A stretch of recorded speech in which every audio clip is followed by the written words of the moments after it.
Joo, eli tässä työssäni ehkä eniten tarvii prosenttilaskua matematiikassa, että pitää osata laskea vakuusarvoja ja sitten pitää tietää, osata asiakkaalle selittää, jos on vaikka lainassa prosentin korko, että mitä se tarkoittaa. Tai sitten jos korko nousee vaikka 2%, niin pitää osata laskea sitten, että mikä se erotus on. Ja pitää ehkä tietää semmoiset matikan semmoiset yleiset jutut, että mitä tarkoittaa korko. Sitten osata tietysti yhteen- ja vähennyslaskuja ja eniten kuitenkin on se prosenttilaskenta tässä pankkityössä ehkä semmoinen, mitä eniten tarvii. Ja sitten asiakkaalle pitää osata tietysti laskea erilaisia taulukoita, että minkä verran rahaa menee minkäkin suuruisissa lainasummissa ja sitten tietysti laina-aikaa pitää osata laskea ja hahmottaa, että se on semmoista useista pienistä helpoista palikoista koostuvaa matikkaa, mitä tässä tarvii, mutta se prosenttilaskenta on ehkä se kaikista suurin.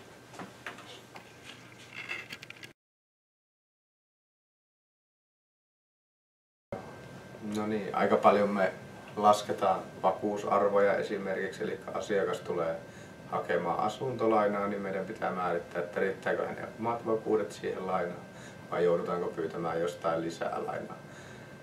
Niitä vaihtoehtoisia tapoja hankkia se vakuus sitten täyteen on esimerkiksi POP-takaus tai joku tuttavan pantin antaminen tai takaajaksi ryhtyminen. Toinen asia, mitä me paljon lasketaan täällä, on sitten, että kuinka laina-aika riittää. Siinä meidän täytyy huomioida se korko ja lainan määrä. Sitä laina-aikaa lähdetään testaamaan muutamalla erilaisella korolla. Ja 6% on semmoinen, mihin se pitää ainakin riittää. Että se on semmoinen finanssivalvonnan määräämä stressitesti, millä se laina-aika koitetaan.